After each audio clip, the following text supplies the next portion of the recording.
Hello everyone, welcome to allrounder siblings. आज हम करेंगे geography ICSE board class 7th chapter number 9 study of continents Australia.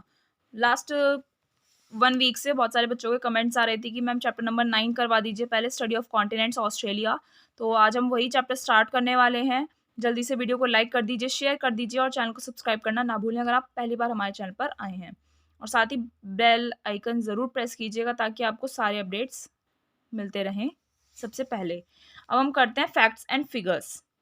क्या facts and figures इस chapter के हम सबसे पहले पढ़ लेते हैं। इसमें आपको मेन पॉइंट्स बताए हुए हैं, जैसे यहाँ पर मेजर माउंटेन कौन सा है, यहाँ पर great Dividing range. Highest mountain है आपका माउंट कोसिक्यूस्को। मेजर प्लेट्यू है आपका वेस्टर्न प्लेट्यू। मेजर रिवर्स है यहाँ की Murray and Darling. Major lake है आपका आयर। चीफ क्रॉप्स कौन सी है ऑस्ट्रेलिया के, आपके wheat, barley, sorghum, oats, maize, sugar cane, cotton, fruits. Chief minerals and fuels कौन कौन से आपके यहाँ पर, gold, diamond, bauxite, iron ore, manganese, lead, zinc, uranium, silver, copper, tin, nickel, coal, petroleum. Chief cities कौन सी है यहाँ की, कैनबेरा जो यहाँ की कैपिटल है ऑस्ट्रेलिया की, Sydney, Perth, Brisbane, Adelaide and Melbourne. तो ये यहाँ के कुछ फैक्ट्स एंड फिगर्स आपको दिए हुए हैं। अब हम चैप्टर स्टार्ट करते हैं आगे का। Australia is the smallest continent. Australia जो है वो आपका स्मॉलेस्ट कॉन्टिनेंट है, but in its variety of landscapes, climate and wild life it is no less extraordinary than at the any other continent. लेकिन अगर हम इसकी लैंडस्केप्स, क्लाइमेट और वाइल्ड लाइफ की बात करें तो इसकी बहुत सारी वेराइटीज़ हैं। तो ये ज़्यादा ऐसा नहीं है कि बहुत कम मामूली है, मतलब बहुत एडवांस है, इसकी वैरायटी इतनी ज़्यादा है एज़ कम्पेयर टू दूसरे कॉन्टिनेंट की अगर हम बात करें तो उसके कंपैरिजन में इसकी बहुत ज़्यादा वैरायटीज़ हैं लैंडस्केप्स में, क्लाइमेट में और वाइल्ड लाइफ में। The continent has forest.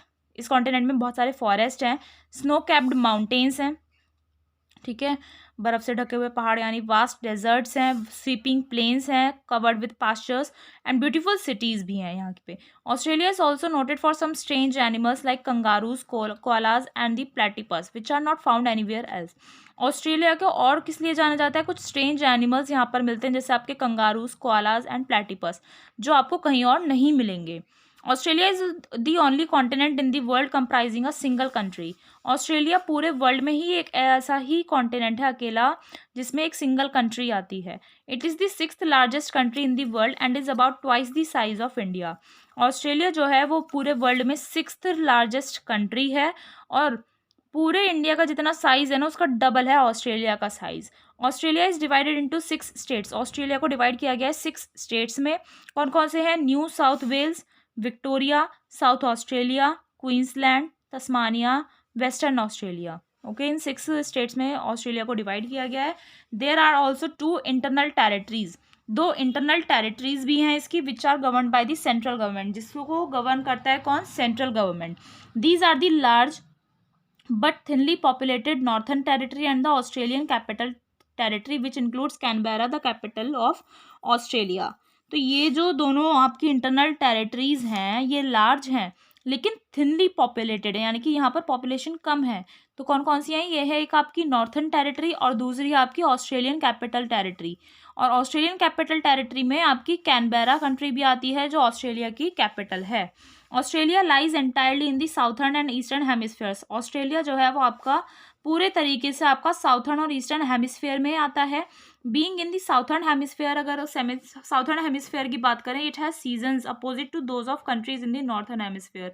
तो अगर साउथर्न हेमिस्फीयर वाले एरिया की बात करें ऑस्ट्रेलिया के, तो उसके जो सीजन्स होते हैं, उसका जो मौसम होता है वो जो नॉर्थर्न हेमिस्फीयर की कंट्रीज का सीजन होता है ना उसके जस्ट अपोजिट होता है। यानी कि साउथर्न हेमिस्फीयर का सीजन और नॉर्थर्न हेमिस्फीयर का सीजन अलग अलग होता है, अपोजिट चलता है, ठीक है, अलग डायरेक्शंस हो गई ना, साउथ और नॉर्थ।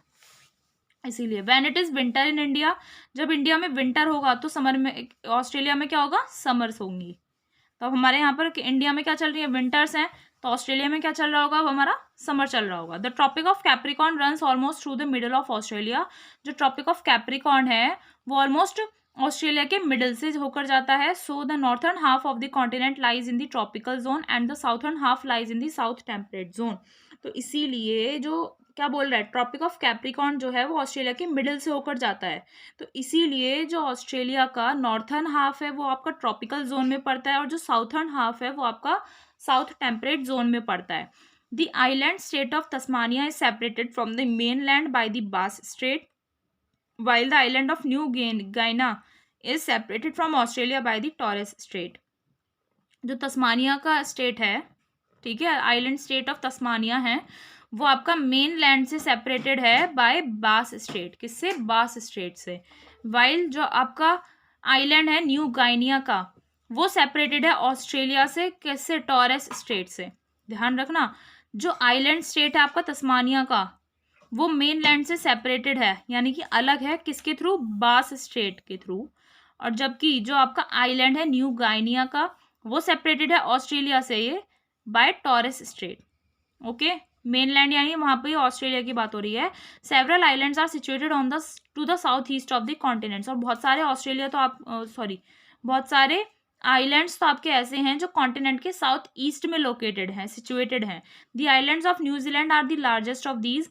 और ये जो इसमें बहुत सारे आइलैंड्स हैं जो आपके साउथ ईस्ट में लोकेटेड हैं, तो ये जो आइलैंड है न्यूजीलैंड के, वो लार्जेस्ट हैं इन सभी में.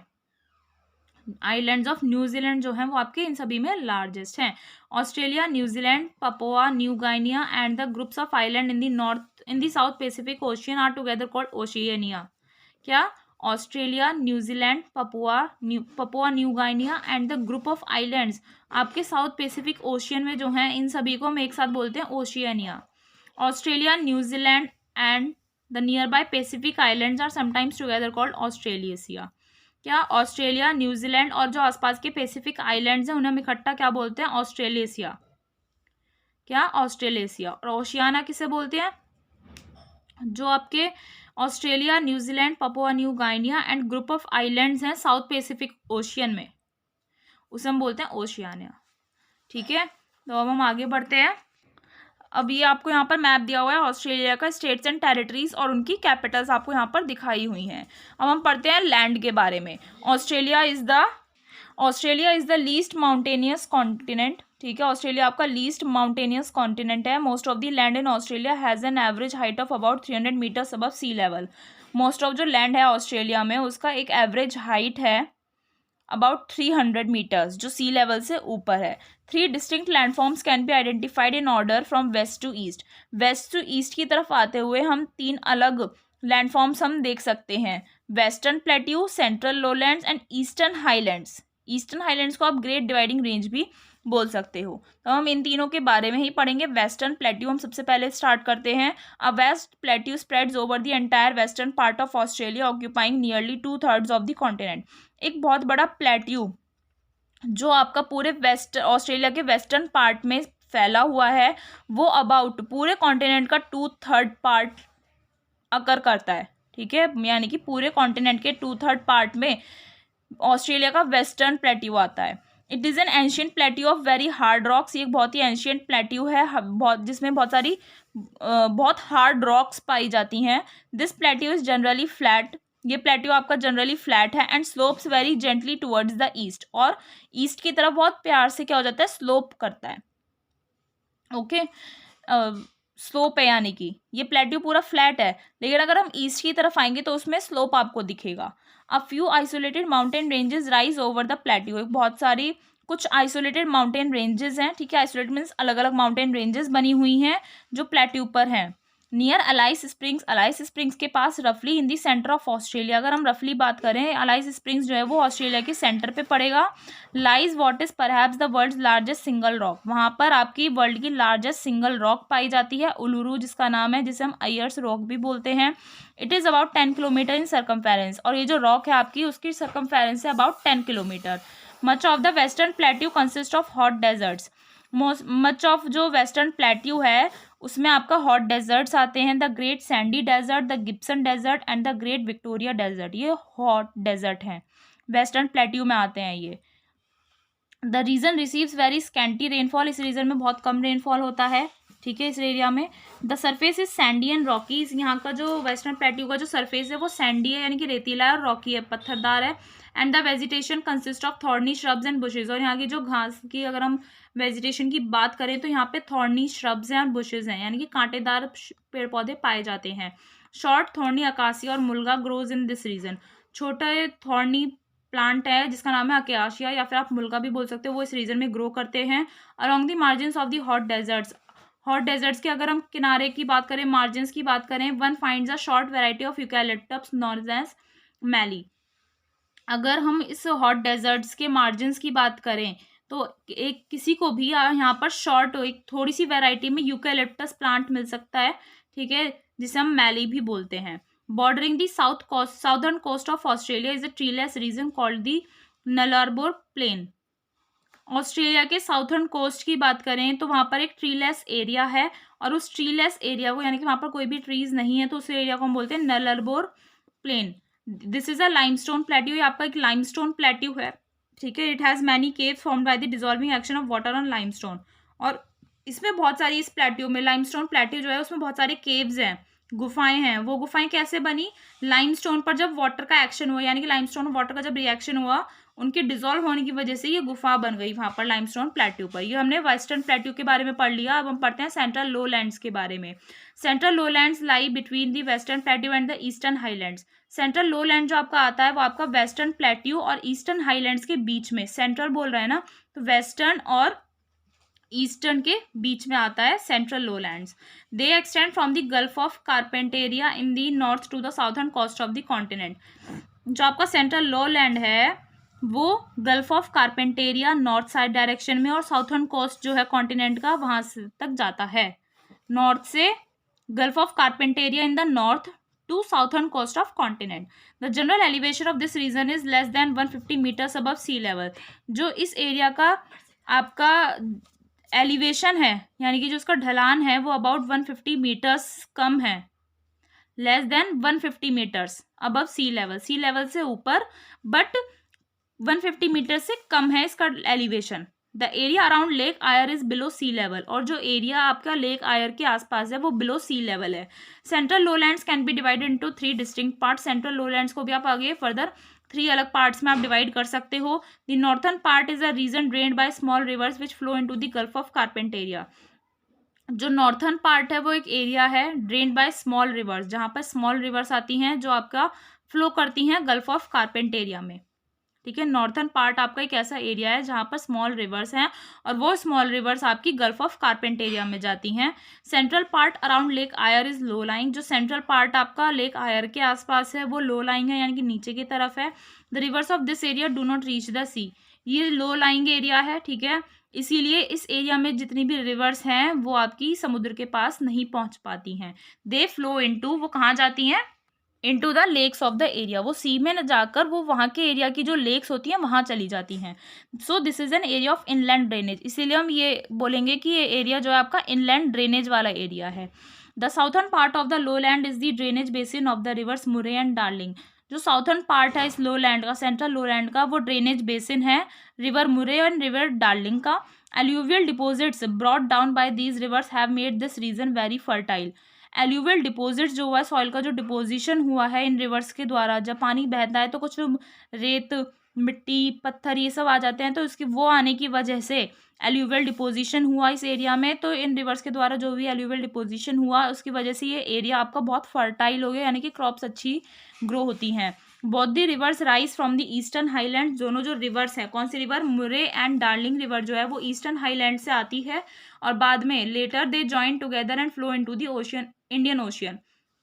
River Murray and river Darling जो है वो ईस्टर्न हाईलैंड से आती हैं, बाद बीच में कहीं जॉइन हो जाती हैं, मिल जाती हैं, और बाद में वो फ्लो होकर इंडियन ओशियन में चली जाती हैं, ठीक है।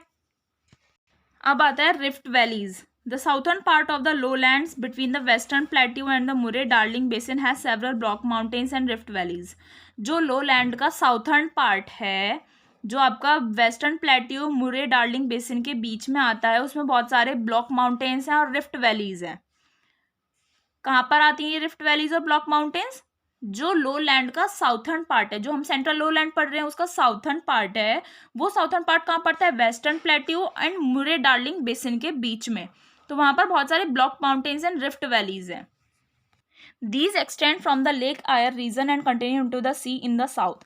ये जो आपका वैलीज हैं वो लेक आयर रीजन से स्टार्ट होती हैं and continue into the sea in the south, और साउथ में जो सी है वहां तक जाती हैं। Spencer Gulf Lake Torrens and Lake Eyre are low-lying parts of the rift valleys which have been filled up by sea water or rain water. Spencer Gulf, Lake Torrens और Lake Eyre जो है वो low-lying parts हैं rift valleys के which have been filled up by sea water. ये जो low-lying areas हैं rift valleys के वो भी फिल्ड अप हो गए हैं सी वाटर की वजह से या फिर रेन वाटर की वजह से भर गए हैं. तो ये था आपका रिफ्ट वैलीज के बारे में. अब हम पढ़ते हैं ग्रेट आर्टिसियन बेसिन के बारे में. A large area of central lowlands mostly in the state of Queensland is an artesian basin called the Great Artesian Basin और द ग्रेट ऑस्ट्रेलियन बेसिन. एक बहुत बड़ा एरिया जो आपका सेंट्रल लोलैंड्स का है वो क्वींसलैंड के स्टेट में आता है और वो है आपका आर्टिसियन बेसिन जिसे हम बोलते हैं ग्रेट आर्टिसियन बेसिन बोल सकते हो या फिर ग्रेट ऑस्ट्रेलियन बेसिन बोल सकते हो. इन एन आर्टिसियन बेसिन में क्या है अभी हम पढ़ेंगे. यहाँ पर देखिए आपको ये दिखाई हुई है उलूरू या फिर आयर्स रॉक सेंट्रल ऑस्ट्रेलिया में है जिसे हम वर्ल्ड की लार्जेस्ट पेबल भी बोल सकते हैं. और आपको यहाँ पर क्या दिखाया हुआ है, ये है आपका wave rock with bands of multi coloured granite. ये वेव रॉक है और यहाँ पर देख रहे हो ना बैंड्स बने हुए हैं मल्टी कलर्ड के लिए. ये रियल में है ऐसे कलर स्ट्रोक्स हैं इसमें. ठीक है, मल्टी कलर्ड ग्रेनाइट के बैंड्स हैं. Is one side of a hill called hidden rock in western Australia. तो ये जो वेव रॉक है ये वेस्टर्न ऑस्ट्रेलिया में एक रॉक है हाइडन रॉक, उसका एक साइड है ये. ठीक है, वेव रॉक बोलते हैं इसे हम क्योंकि लहर जैसा दिखता है ना इसीलिए. तो अब क्या बोल रहा है, ग्रेट आर्टिसियन बेसिन में क्या होता है, A dipping layer of porous rock exposed to the surface at one edge lies between two layers of non-porous rock. इसमें एक पोरस रॉक, पोरस और नॉन पोरस क्या होता है, पोरस होता है जिसमें से कुछ पास हो जाए, ठीक है, और नॉन पोरस जिसमें से बिल्कुल भी कुछ भी पास नहीं होता. तो एक पोरस रॉक की लेयर जो होती है वो दो नॉन पोरस रॉक की लेयर्स के बीच में आती है. ठीक है, यानी कि एक इधर होगी आपकी नॉन पोरस की लेयर, इधर होगी आपकी पोरस, फिर होगी आपकी नॉन पोरस. तो दो नॉन पोरस लेयर्स के बीच में आपकी आती है एक पोरस रॉक की लेयर. पोरस लेयर जो होती है it allows water falling on its exposed edge to seep down and collect in it. This porous layer which holds water is called aquifer. Porous layer होती है जिसमें holes होते हैं छोटे छोटे, तो इसकी वजह से जो वाटर इसके किनारे पर पड़ता है ना उसकी वजह से वो उन छेदों में से उन पोर्स में से वो वाटर आपका नीचे चला जाता है और वो इकट्ठा हो जाता है. तो इस पोरस लेयर को जो वाटर को होल्ड करती है उसे हम बोलते हैं aquifer. The water in the aquifer can not escape. Water जो एक्वीफर में होता है वो एस्केप नहीं हो सकता because there are non porous rocks above and below it. क्योंकि पोरस के ऊपर और पोरस के नीचे नॉन पोरस रॉक की लेयर है. As water keeps collecting in the aquifer, aquifer में क्या होता है वाटर कलेक्ट होता रहता है कलेक्ट होता रहता है. The water in the upper parts pushes down on the water below. जो वाटर अपर पार्ट्स में है वो वाटर नीचे वाले वाटर को पुश डाउन करता है. So when a well is dug into the aquifer at any level below the highest level of water in it. So जब कोई भी एक कुआं खोदा जाता है एक्वीफर में, ठीक है, और कोई भी लेवल उसमें ले लिया जाता है below the highest level of water, जो हाईएस्ट लेवल है वाटर का उससे कोई भी थोड़ा सा लेवल नीचे ले लिया जाता है, water rushes up to the surface. तो वो वाटर उस सरफेस में चला जाता है बिना किसी पंप के. तो ऐसे वेल्स को हम बोलते हैं आर्टिसियन वेल्स. ये देखो ध्यान से, ये है आपकी नॉन पोरस रॉक, इसे बोलते हैं कन्फाइंड एक्वीफर या फिर आप बोल सकते हो पोरस रॉक. ठीक है, और ये हो गया आपकी नॉन पोरस रॉक, और ये हो गया आपका वाटर टेबल, ये ऑर्डिनरी वेल है आपका, और ये हो गया आर्टिसियन वेल. इसमें क्या है, ये इसकी वजह से पानी यहाँ पर आया, ठीक है, इकट्ठा होता जा रहा है. अब ये आर्टिसियन वेल कब कैसे खोदते हैं, बोल रहा है ना, यहाँ पर कुआं खोदा जाता है एक्वीफर में और किसी भी जो उसका हाईएस्ट लेवल है ना उससे थोड़ा सा नीचे वहाँ खोद दिया तो वाटर जो है वो इजीली इसी आर्टिसियन वेल में चला जाता है और हमें पंप यूज़ करने की भी ज़रूरत नहीं होती है. तो इसी वेल को हम बोलते हैं आर्टिसियन वेल्स. आई होप आपको आर्टिसियन वेल का कॉन्सेप्ट समझ में आ गया है. इसके बाद हमारा थर्ड पार्ट आता है लैंड का, ईस्टर्न हाईलैंड्स. क्या आता है, ईस्टर्न हाईलैंड्स. ईस्टर्न हाईलैंड्स पढ़ते हैं अब हम. Eastern highlands extend along the entire eastern coast of Australia from the Cape York Peninsula in the north to Tasmania in the south.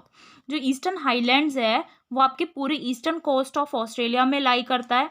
ठीक है, वहाँ पर भी वो केप यॉर्क पेनिनसुला जो आपका नॉर्थ में है वहाँ से लेकर तस्मानिया साउथ में एक्सटेंड करता है. क्या, ईस्टर्न हाईलैंड्स.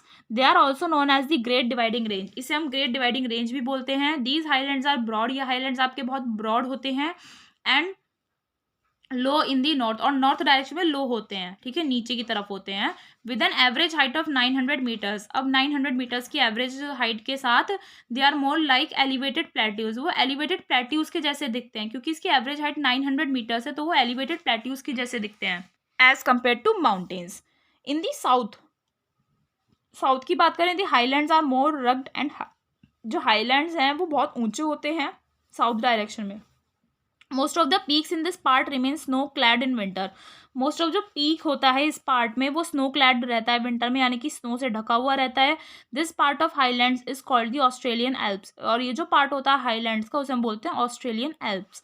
कौन सा part?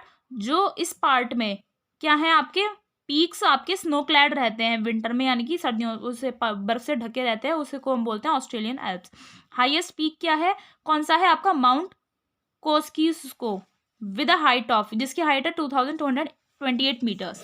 Eastern slopes of highlands are quite steep, जो ईस्टर्न स्लोप्स हैं इस हाईलैंड के वो क्वाइट स्टीप में, थोड़े से ढलान वाले हैं। Many small reverse flow swiftly down these slopes, ढलान होने की वजह से जो बहुत छोटी छोटी रिवर्स है ना, बहुत सारी, वो प्यार से आराम से, मतलब धीरे से एकदम इन स्लोप्स के थ्रू फ्लो कर देती हैं, एंड वो पैसिफिक ओशन में जाकर गिरती हैं। और वेस्ट की तरफ अगर हम बात करें, ये highlands, these highlands slope more gently towards the central lowlands, ये हाईलैंड्स अगर हम वेस्टर्न की तरफ बात करें तो ये हाईलैंड्स आपके जेंटली सेंट्रल लोलैंड्स की तरफ जाते हैं। Among the many rivers flowing down the slopes towards the lowlands are the Murray and darling. अगर हम बहुत सारी रिवर्स की बात करें जो इन स्लोप्स से फ्लो डाउन करती है लोलैंड्स की तरफ, तो उनमें से दो हैं आपकी द मुरे एंड द डार्लिंग, ठीक है। तो ये ईस्टर्न हाईलैंड हमने पढ़ लिया है। अब आता है आपका the Great Barrier Reef, the Great Barrier Reef off the north eastern coast of Australia, north eastern coast of Australia के पास वहां पर पड़ता है आपका the Great Barrier Reef, which stretches along the, जो कहाँ तक फैला हुआ है, along the coast under the shallow waters of the sea for a distance of about 2000 kilometre. तो ये जो आपका ग्रेट बैरियर रीफ है, ये जो समुद्र का शैलो वाटर है वहां पर है, और गहराई में है यानी, और 2000 किलोमीटर की दूरी पर है। रीफ क्या होता है? Reef is a chain of corals और रॉक्स, कोरल्स बोलो या रॉक्स बोलो, उसकी एक चैन होती है वाटर सरफेस के पास, उसे हम बोलते हैं reef. Coral reefs are made of hardened deposits of material secreted by sea creatures called coral polyps. जो सी क्रिएचर्स होते हैं ना, वो एक कुछ मटेरियल सिक्रीट करते हैं, अपनी बॉडी से रिलीज करते हैं, उसे हम बोलते हैं कोरल पॉलिप्स। तो उसकी वजह से, उसके डिपोजिशन होने की वजह से वो हार्ड होता रहता है और कोरल रीफ्स बन जाते हैं, यानी कि एक चैन बन जाती है रॉक्स की। Coral polyps live in shallow seas in the warmer parts of the world, पूरे वर्ल्ड के जो वार्मर पार्ट्स होते हैं ना वहाँ पर उनके शैलो सीज में वो कोरल पॉलिप्स रहते हैं, यानी कि सी क्रिएचर्स रहते हैं। व्हेन दे डाई, जब वो मर जाते हैं, new polyps grow on, new polyps grow करते हैं and add to their deposits, और उन जो उनका डिपॉजिट पहले वाला होता है ना उसमें ही और डिपॉजिट करते चले जाते हैं। Gradually the deposits pile up to form reefs, और उनका जो डिपोजिशन होता है यानी कि जो मटेरियल सिक्रीट करते हैं वो डिपॉजिट होता रहता है और वो इकट्ठा हो जाता है, पाइल अप हो जाता है, ढेर बन जाता है और रीफ बन जाते हैं। The Great Barrier Reef has developed in the form of a ridge और a raised strip on the ocean bottom, और जो ग्रेट बैरियर रीफ है वो डेवलप हुआ है एक रिज की फॉर्म में, एक रेज्ड स्ट्रिप की फॉर्म में वो बन गया है ओशियन के बॉटम में, तले में। It acts as a barrier to ships coming to the eastern coast of the continent. तो ये ग्रेट बैरियर रीफ जो है वो एक बैरियर की तरह काम करता है उन शिप्स के लिए जो इस कॉन्टिनेंट के ईस्टर्न कोस्ट पर आती हैं। With its clear waters and amazing varieties of corals and fish, the Great Barrier Reef is a major tourist attraction. तो अब यहाँ का पानी साफ है, ठीक है, पानी एकदम क्लियर है और बहुत सारी कोरल्स और फिशेस की यहाँ पर वैरायटी पाई जाती हैं। तो ग्रेट बैरियर रीफ जो है वो आपका एक बहुत ही बड़ा टूरिस्ट अट्रैक्शन माना जाता है, यानी कि यात्री जो ट्रैवलर्स होते हैं वो यहाँ पर आते हैं और इस चीज़ को, इस ग्रेट बैरियर रीफ को ज़रूर देखते हैं। तो आज हम यहीं तक करेंगे, हमने लैंड का टॉपिक पूरा पढ़ लिया है ऑस्ट्रेलिया का। आई होप आप सभी को अच्छे से समझ में आ गया है। कुछ डाउट है तो आप हमसे कमेंट सेक्शन में पूछ सकते हैं, और नेक्स्ट लेक्चर में मिलेंगे जिसमें हम रिसोर्सेज एंड जो उनका यूटिलाइजेशन होता है ऑस्ट्रेलिया में, कौन से रिसोर्सेज पाए जाते हैं, वो सब हम कंटिन्यू करेंगे। तो हमारे साथ ऐसे ही जुड़े रहिए, मिलता है नेक्स्ट वीडियो में नेक्स्ट लेक्चर के साथ। Thank you.